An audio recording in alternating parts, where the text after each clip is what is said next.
والسابقون الأولون من المهاجرين والأنصار والذين اتبعوهم بإحسان رضي الله عنهم ورضوا عنه. Allah berfirman, "Faman kana yarju liqa'a rabbih falyamal amalan shalihan." Siapa yang mengharapkan perjumpaan dengan Rabb-Nya, maka hendaknya dia beramal saleh. Ya. Amal saleh syaratnya ada dua. Yang pertama apa?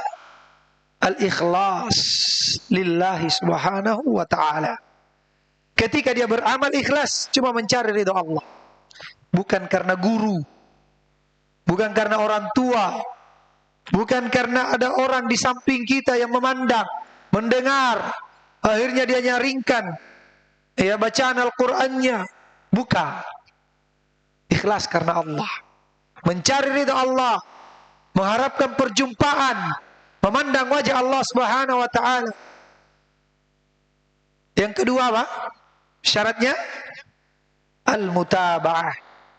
Mengikuti tuntunan Rasulullah sallallahu alaihi wasallam. Ya. Itu dikatakan amal soleh. Amal soleh. Ikhlas dan mencocoki tuntunan Rasulullah. Salatnya sesuai tuntunan. Sallu kama ra'aitumuni usolli. Salatlah kalian sebagaimana kalian melihat aku salat. Puasanya sesuai tuntunan, zakatnya sesuai tuntunan, akhlaknya sesuai tuntunan, seluruh amalannya sesuai dengan tuntunan Rasulullah sallallahu alaihi wasallam. Iya, baru dikatakan soleh. Sekalipun sesuai tuntunan Rasulullah, tapi dia tidak ikhlas karena riya, karena sum'ah, karena ujub, maka tertolak. Ya. Sebagaimana dalam hadits qudsi, man amila amalan asyraka fihi ma'i ghairi taraktu wa syirka. Siapa yang melakukan sebuah amalan, dia sekutukan aku di dalamnya. Ada niat lainnya, mau dipuji, mau disanjung, ya, mau dapat harta, tujuan dunia, taraktuhu wa syirka. Saya tinggalkan dia dengan sekutunya. Dia ikhlas karena Allah, sampai dia nangis-nangis di dalam sholatnya, saking ikhlasnya. Ya, ketika baca Al-Quran luar biasa, nangis-nangis. Ya, khusyuk. Tetapi caranya tidak sesuai dengan tuntunan Rasulullah sallallahu alaihi wasallam, juga tertolak. Amal salah. Ya. Salatnya tidak sesuai dengan tuntunan Rasulullah sallallahu alaihi wasallam. Puasanya, zakatnya, dakwanya, maka tertolak. Kata Rasulullah SAW dalam hadis Aisyah radhiyallahu anha, man amila amalan laisa alaihi amruna fahuwa raddun. Siapa yang melakukan sebuah amalan tidak ada tuntunan kami di dalamnya, tidak ada ayat, tidak ada hadis, tidak ada ucapan para sahabat, dia beramal sesuai dengan logika, perasaan, ya, mimpi, tidak ada tuntunannya, fahuwa raddun, akan tertolak. Ya, akan tertolak. Wala yusyrik bi ibadati rabbih ahada. Dan dia tidak menyekutukan Allah di dalam beribadah. Karena syirik menghapuskan seluruh amalan. Salat subuhnya ikhlas, sesuai tuntunan. Salat duhurnya ikhlas, sesuai tuntunan. Salat asarnya ikhlas, sesuai tuntunan. Maghribnya ikhlas, sesuai tuntunan. Pas Isya, ya, Isya, pulang dari sholat Isya, dia lewat di mana? Di kuburan yang dikeramatkan. Ya, dia bernadar untuk penghuni kubur. Dia menyembelih untuk jin. Dia membuat sesajian telur di sungai, hangus seluruh amalannya. Ya, hangus seluruh amalannya. Makanya dipersyaratkan dia tidak melakukan kesyirikan. Dan itulah syarat masuk surga. Tauhid. Ya, yang bisa masuk surga hanyalah pemuda yang bertauhid. Ya, kata Nabi sallallahu alaihi wasallam, "Man mata wa huwa yad'u min dunillahi niddan dakhalan nar." Siapa yang meninggal dan dia menyeru selain Allah sekutu, maka masuk neraka. Ya. Dalam hadis yang lain, "Man mata wa huwa ya'lamu annahu la ilaha illallah dakhalal jannah." Siapa yang meninggal dalam keadaan dia mengilmui, ya, ilmu yang membuahkan amalan, bahwasanya la ilaha illallah, pasti masuk surga. Karena itu kuncinya surga. Kuncinya surga. Ya. Dalam hadis yang lain kata Rasulullah SAW, "Man laqiyallaha la yusyriku bihi syai'a dakhalal jannah, wa man laqiyahu yusyriku bihi syai'a dakhalan nar." Siapa yang berjumpa dengan Allah, tidak menyekutukan Allah sedikit pun, maka dia masuk surga. Siapa yang berjumpa dengan Allah, dia sekutukan Allah dengan sesuatu, dia masuk neraka. Ya, maka ciri utama orang yang masuk surga adalah orang yang bertauhid. Orang yang bertauhid. Maka jadilah pemuda-pemuda yang kokoh di atas tauhid. Ya. Kokoh di atas tauhid, istiqamah di atas tauhid. Dalami tauhid. Fa'lam annahu la ilaha illallah wastaghfir li dzambik. Wahai Nabi Muhammad, ilmuilah bahwasanya la ilaha illallah. Apakah Nabi Muhammad tidak berilmu? Justru manusia yang paling berilmu tentang la ilaha illallah adalah Nabi Muhammad. Tapi terus diperintah oleh Allah untuk lanjutkan, ya, dalami terus ilaha illallah.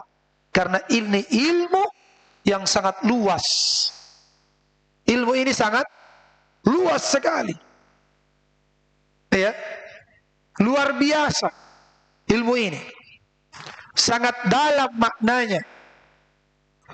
Ilmu la ilaha illallah. Maka jadilah pemuda yang semangat mempelajari ilmu tauhid, mengamalkannya, mendakwakannya, bersabar di atasnya. Karena risikonya besar. Tidaklah Nabi Ibrahim dilemparkan ke dalam api itu kecuali karena mendakwakan tauhid. Tidaklah Nabi Ismail diuji, ya, untuk disembelih itu kecuali karena ujian tauhid. Tidaklah Nabi Muhammad sallallahu alaihi wasallam dilempari batu di Taif, diusir dari kampung halamannya, dituduh sebagai orang gila, sebagai penyair yang gila, tukang sihir, dan berbagai macam tuduhan. Padahal beliau adalah orang yang jujur, yang terpercaya. Namun itu karena beliau mendakwakan tauhid. Dibutuhkan kesabaran. Ya. Dibutuhkan kesabaran. Subhanallah. Anak-anak kita di zaman ini yang seharusnya zaman milenial, ya, seperti ini, itu seharusnya sudah sangat, ya, jauh kaum muslimin dari yang namanya perbuatan syirik. Tapi subhanallah masih banyak sekali anak-anak muda jatuh di dalam kesyirikan. Masih kecil anak-anak, ya, masih kecil, kalau sakit diikat benang apanya? Apanya biasa diikat benang anak-anak kalau sakit? Ada perutnya, ada pinggangnya, kakinya, di tangannya. Biasa lihat. Anak-anak melihat, menyaksikan kesyirikan. Ya. Mungkin di rumah kita masih ada seperti itu. Mungkin orang tua kita masih percaya dengan yang demikian.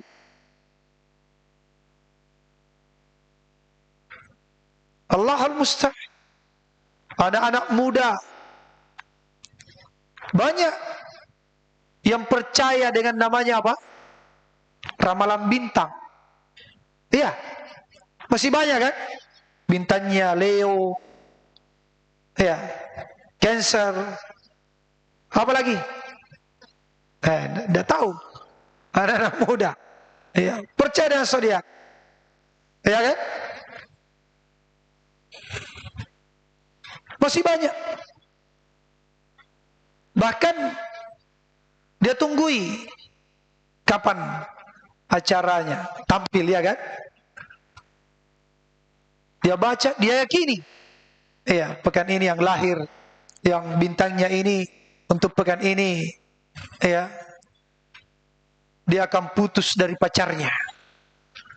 Astaghfirullah. Haram. La taqrabuz zina. Allahul musta'an. Dipercayai yang seperti itu. Masih banyak yang percaya. Rusak tauhid. Dari kecil disuguhi dengan film-film yang berbau kesyirikan. Doraemon. Ada yang biasa nonton Doraemon? Nah, pernah mungkin. Apa itu? Kantong ajaib. Nah, tahu semua dia. Kantong ajaib. Percaya dengan kantong ajaib.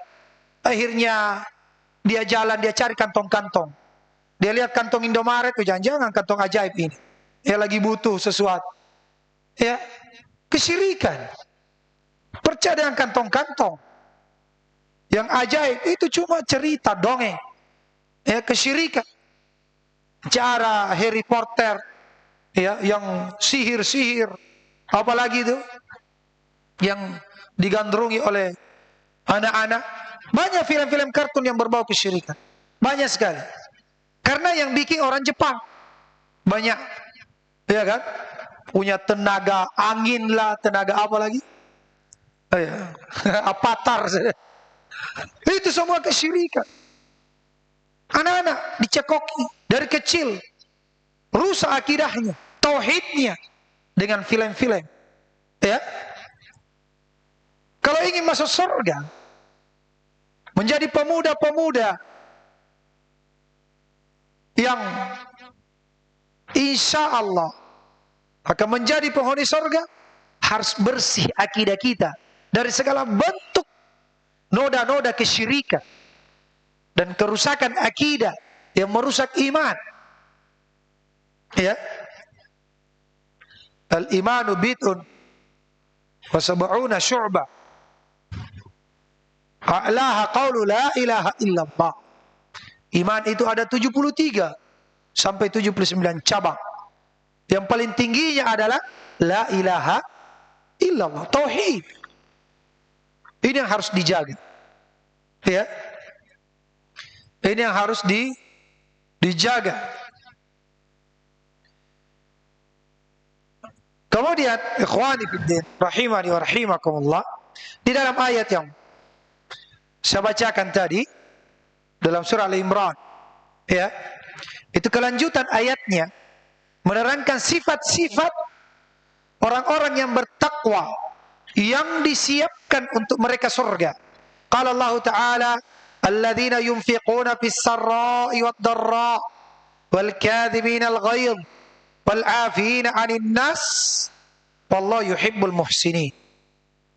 Ciri-cirinya orang yang bertakwa, ya, yang dijanjikan oleh Allah surga. Apa itu takwa? Takwa, ya,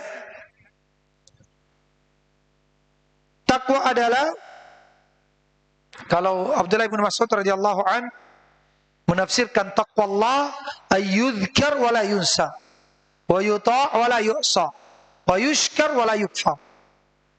Takwa kepada Allah Maksudnya selalu berzikir mengingat Allah dan tidak melupakannya.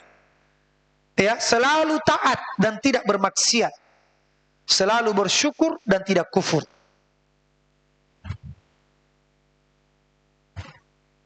Iya. Kalau Talq Ibn Habib mengatakan taqwa Allah an ta'mala. Iya, engkau beramal ala nurim min Allah, di bawah cahaya dari Allah Subhanahu wa taala, itu Al-Qur'an dan sunnah Nabi sallallahu alaihi wasallam. Rojaan li sawabi, karena mengharapkan pahala dari sisi Allah. Wa antatruka maksiat Allah, dan engkau meninggalkan maksiat kepada Allah Subhanahu wa taala ala nurim min Allah, juga sesuai dengan tuntunan dari Allah Subhanahu wa taala. Khaufan min iqabi, karena takut akan hukumannya. Iya.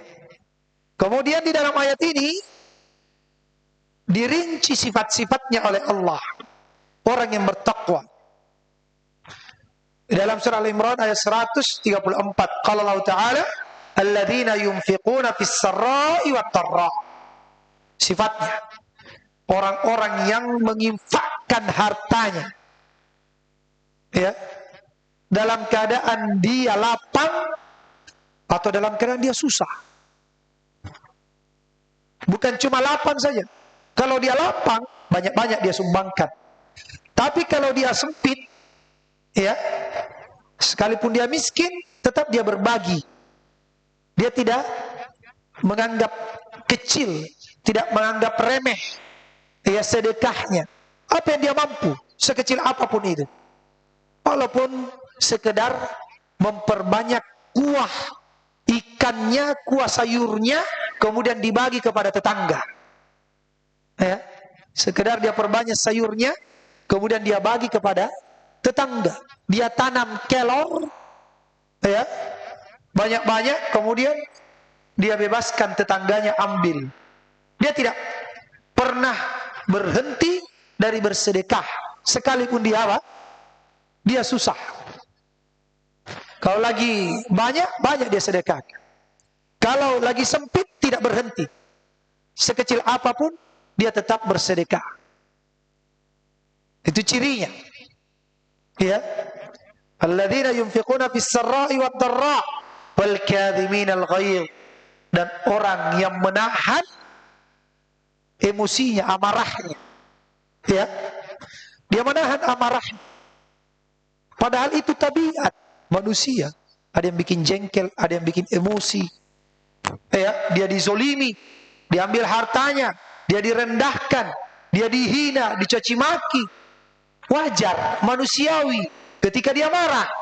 Tapi karena dia ingin menjadi penghuni surga, dia tahan. Ya. Nah, ini orang yang kuat, kata Nabi. Ya. Bukanlah orang yang kuat, yang jago bergulat, akan tetapi yang kuat adalah yang bisa menahan dirinya di saat dia marah. Dia tahan lisannya, tidak mencaci maki. Dia tahan tangannya, tidak menzolimi. Ya. Subhanallah. Ini ciri penghuni surga. Dan tentu ini berat. Berat sekali nih. Iya. Apalagi kalau sudah banyak pikiran, banyak utang, ya, pulang ke rumah istri marah-marah. Ya, masa saya suami, saya sebagai pemimpin, kemudian sudah banyak lagi utang, capek lagi, ya, baru pulang dari kebun, ya, istri menyambut dengan hal yang tidak mengenakkan. Biasanya suami, ya, juga emosi. Sedangkan tidak ada utang saja, tidak ada beban pikiran, tidak capek, nah biasa emosi. Ya. Apalagi kalau sudah capek, sudah panas, ya, disambut dengan seperti itu. Tapi dia tidak, dia tenang, dia tahan. emosinya. Dia tahu, dia sadari bahwa istrinya tercipta dari tulang rusuk yang bengkok.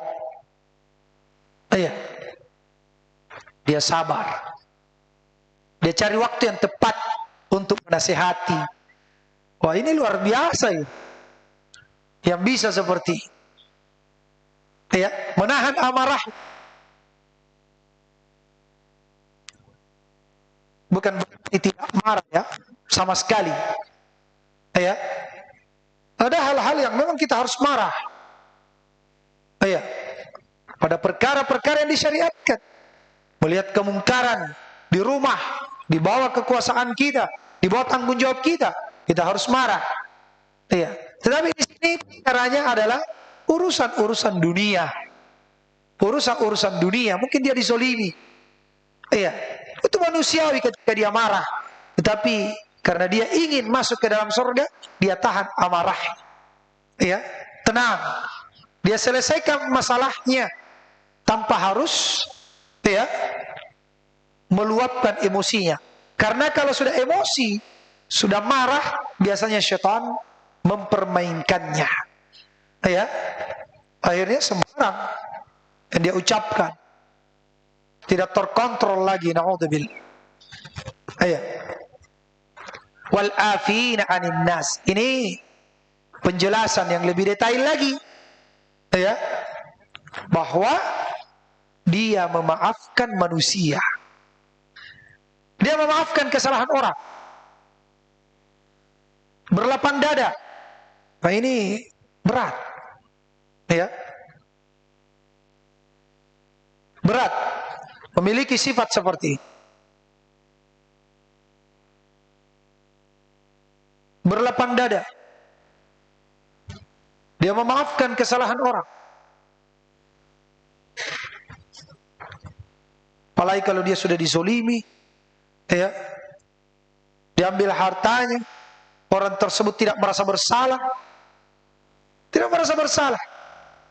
bahkan mengaku benar lagi. Ya, belakangan baru sadar sudah disakiti bertahun-tahun, baru dia sadar.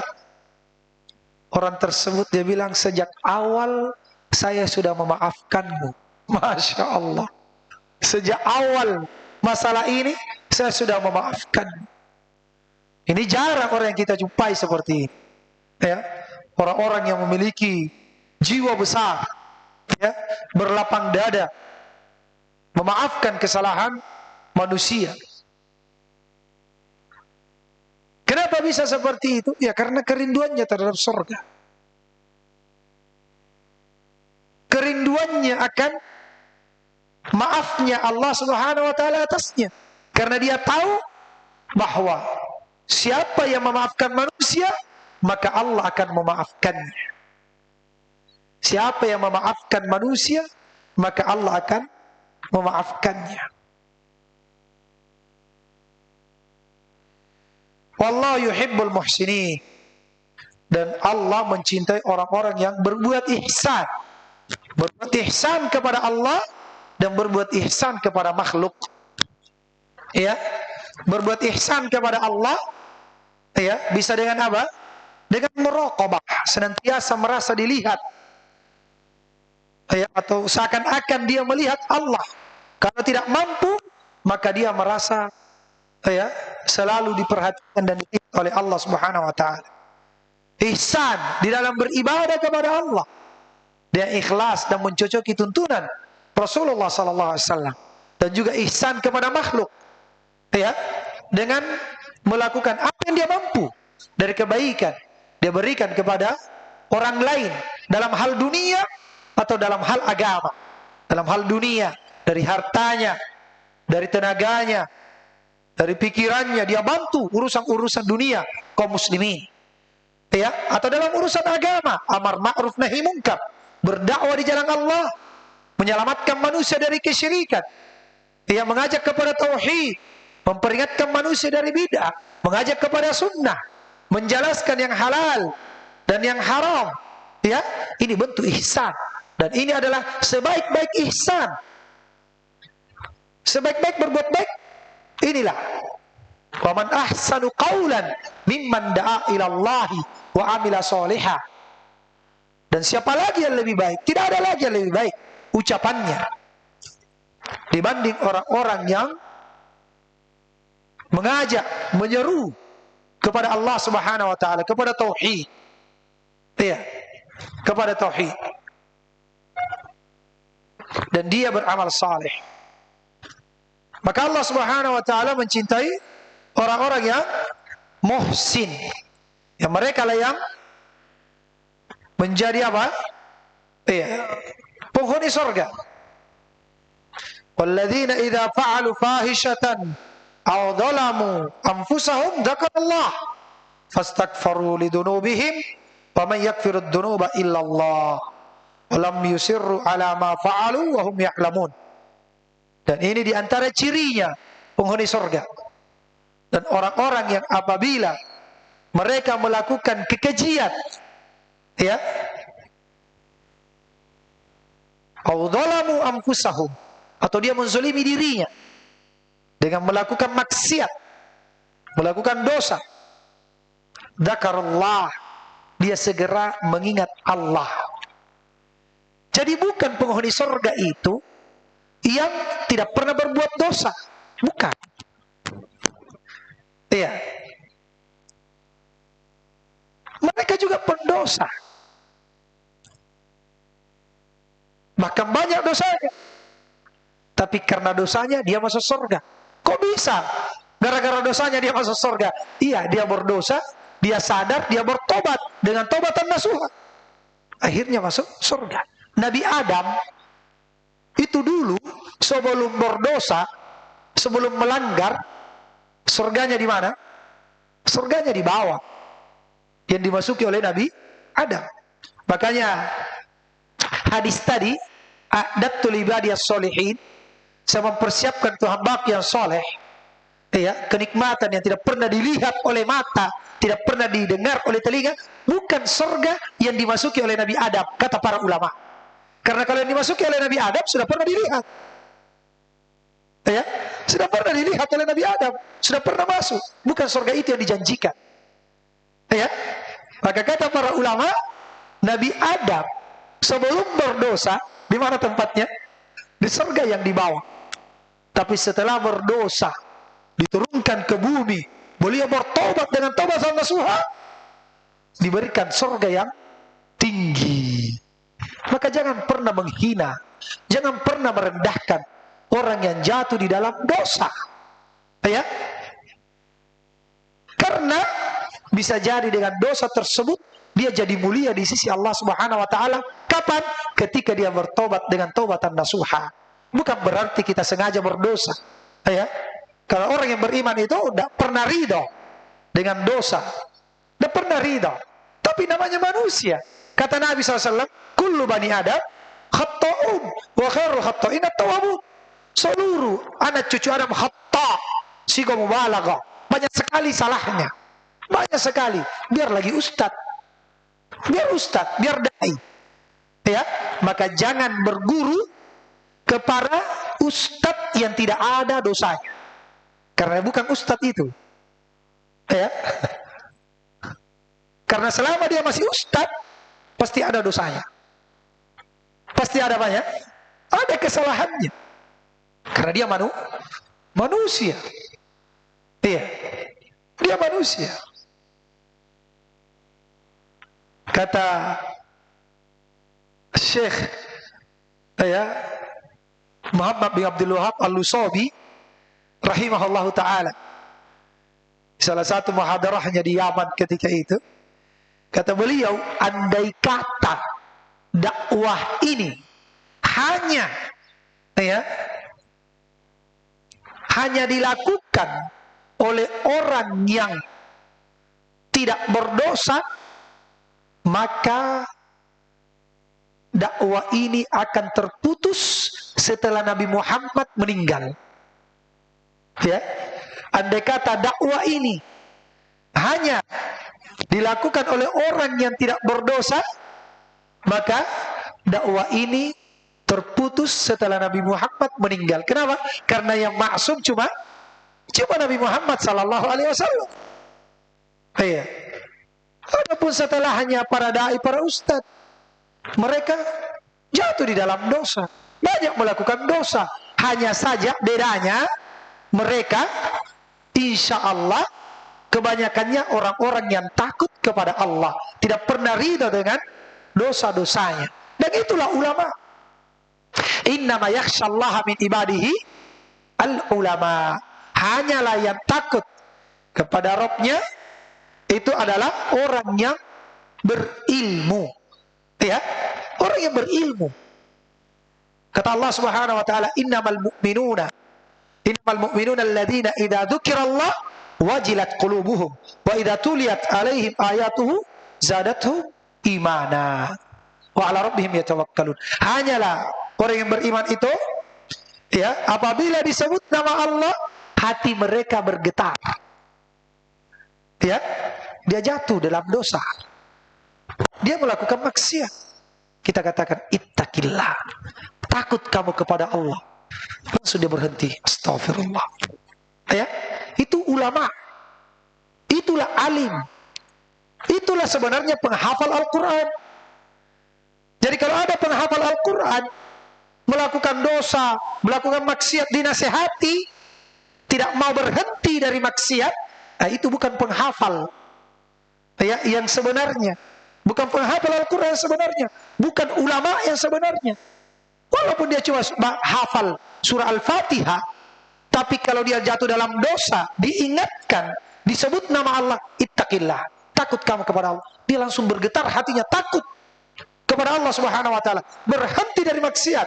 Nah, itulah alim ulama. Seorang alim, orang yang berilmu, yang mengenal Allah Subhanahu wa taala yang sebenarnya. Ya, dengan sebenar-benar pengenalan. Iya. Maka di dalam ayat ini, di antara ciri penghuni surga adalah orang-orang yang apabila jatuh di dalam, ya, kekejian, di dalam kezaliman, menzalimi diri sendiri, ya, dia ingat Allah, fastaghfaru lidzunubihim. Dia segera istighfar atas dosa-dosanya. Ya, dia segera bertobat. Ada di dalam, ya, ayat surat Al-Qalam, ya.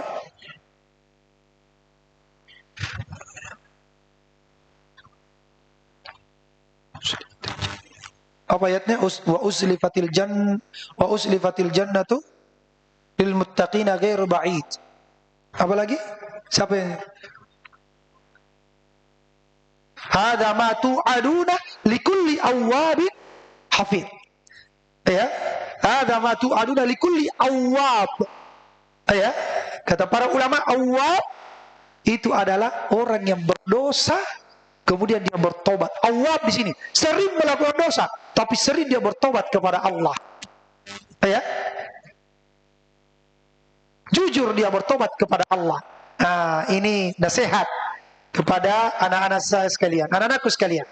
Ya, masa-masa seperti antum itu talbis iblis kuat. Ya, talbis iblis kuat. Bisikan-bisikan syaitan. Apa dia bilang? Kamu kan masih muda.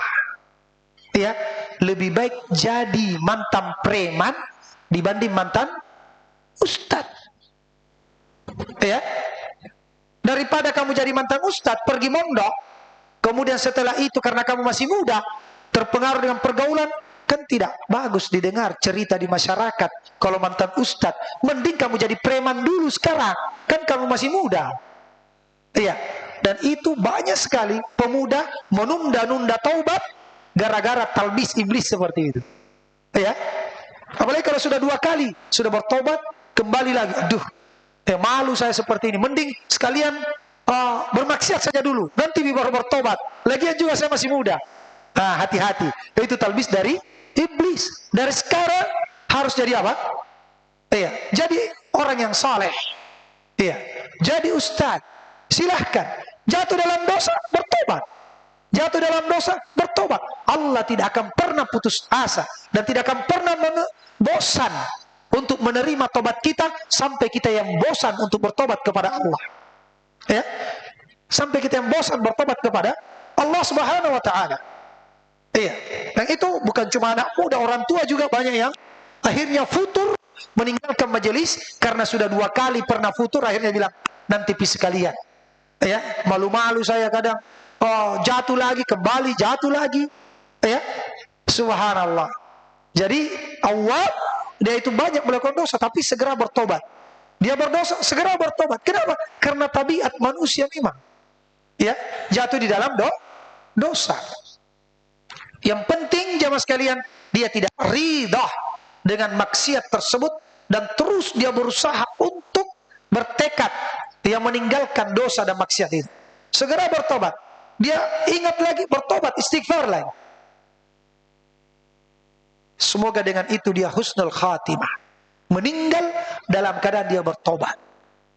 Allah Ta'ala akan mudah-mudahan Allah Subhanahu wa taala berikan hidayah dan taufiknya kepada kita semuanya, istiqamah di atas tauhid, berjalan di atas sunnah Nabi sallallahu alaihi wasallam, dan diberikan rasa takut dalam hati kepada Allah Subhanahu wa taala dan senantiasa bertobat dari dosa-dosa, dan kita berlindung kepada Allah dari ilmu yang tidak bermanfaat. Allahumma inna na'udzubika min ilmin la yanfa', wa min qalbin la nakhsha', wa min nafsin la tashba', wa min 'ainin la tadma', wa min da'wati la yustajabu laha. Allahu ta'ala alam bis-shawab. Naktafi bihadzal qadar. Subhanakallahumma bihamdik asyhadu an la ilaha illa anta astaghfiruka wa atubu ilaik. Assalamu alaikum warahmatullahi wabarakatuh.